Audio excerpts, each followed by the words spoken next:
Всем здрасте, дорогие друзья! Сегодня третье видео про BR4000 Fast, а это значит, что сегодня пробег. Сегодня я отправляюсь на много десятков километров вперед, просто чтобы выкатать одну батарейку и показать вам, сколько она проехала. Сегодня речь пойдет только об одной батарейке, которая дается сразу в комплекте 40 ампер-часов 60 вольт.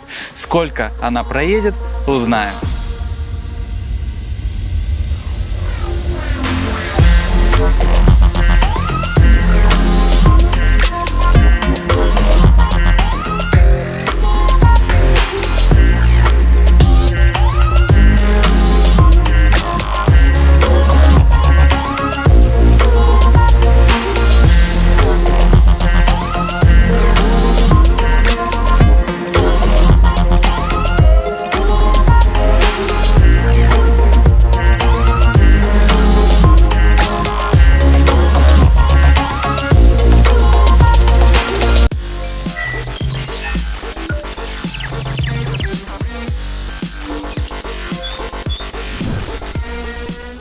Для тех, кто не знает, или для тех, кто забыл, быстренько напомню основные моменты этого скутера.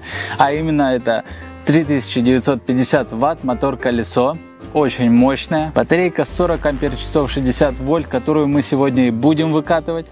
Ну и дальше по стандарту из основного это дисковые масляные тормоза, это масляные, газомасляные регулируемые амортизаторы, это крутые фары, это возможность установки второй батарейки на 30 ампер-часов и очень крутой контроллер с предохранителем, чтобы ничего не случилось ни с чем в этом скутере.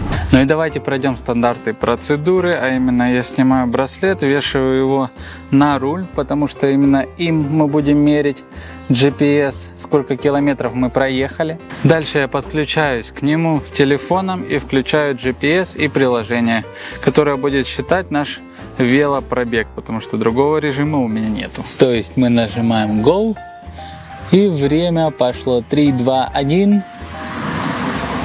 Погнали. Вот здесь в конце напишет расстояние. Но я вам еще проскриню это все. Ну и не забываем про дисплей. На дисплее 13 километров. Это будет нулевая точка. В конце от расстояния пройденного отнимем 13 и получится то самое число.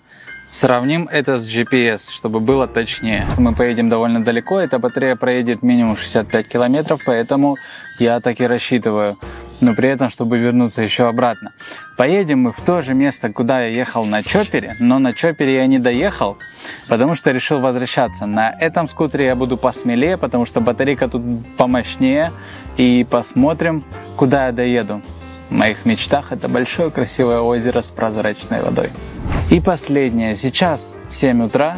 Но при этом уже 33 градуса, я уже начинаю задыхаться и камера начинает перегреваться. Я надеюсь, вам понравится этот ролик, и я надеюсь, что дожди сегодня не придут.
Ну, наконец-то.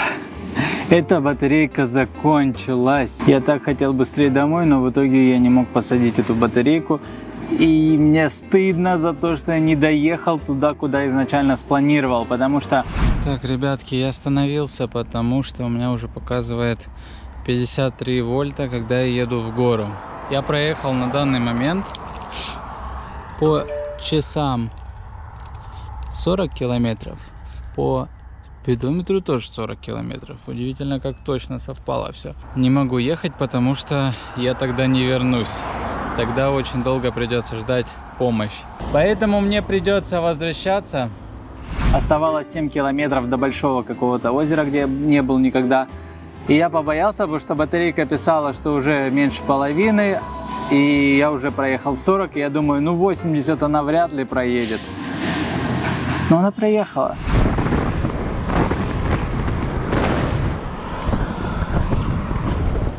Ну наконец-то! Ну наконец-то села батарейка. Или нет? Короче, я сейчас еду 25 километров в час. Я очень устал ее садить. Она бессмертная.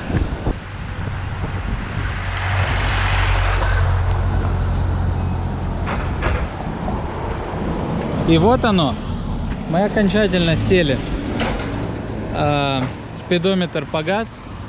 А включится он только когда я батарейку новую вставлю.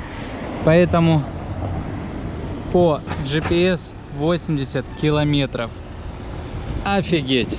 Ладно, она проехала не 80, если уж так придираться, она проехала 79. И, кстати, дисплеи с GPS совпали полностью, что если делать рейтинг совпадений GPS и спидометра, то эта модель, получается, становится на первое место, потому что идеальное совпадение никогда не было. Обычно погрешность там около 2 километров, ну, в принципе, до 5 километров это нормально. Привезли батарейку, теперь я могу включить и посмотреть, сколько мы проехали.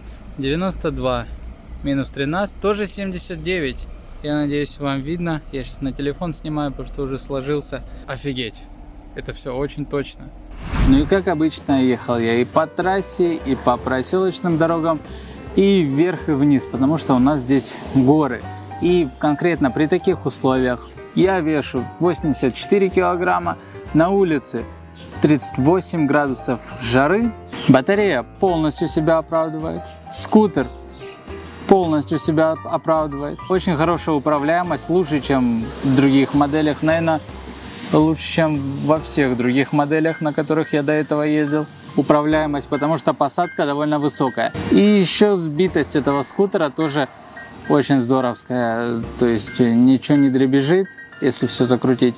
И все круто, то есть у меня никаких скрипов даже при моей сборке не было. Тормоза, кстати, хочу выделить, потому что меня проверили сегодня 3 раза на тормоза, когда кто-то или что-то вылетает на дорогу просто. А в Китае такая тема, что здесь люди вообще не смотрят никуда, когда выходят на дорогу, они просто вот так вот прямо смотрят. Сегодня прям пару моментов таких очень опасных были, когда я прям по тормозам вдаривал, и я не слетал со скутера, все было хорошо, потому что, во-первых, отклик тормозов очень быстрый, они срабатывают моментально, и у тебя из-за этого есть время еще подумать, как сильно их нажать и так далее. Ну и последнее, если вы хотите эту модель или любые другие купить, то вы можете переходить в магазины наших официальных дилеров вот в этом списке городов. Находите свой, приходите, смотрите, щупаете, тестите и только потом покупаете. А также у нас есть сайт skyboard.store, где все характеристики, о которых я не говорил в этом видео, но все характеристики, самые там подробные, расписаны этой модели и всех остальных моделей электроскутеров Skyboard. С вами был Евгений. Не прощаемся, а до встречи в новых видео.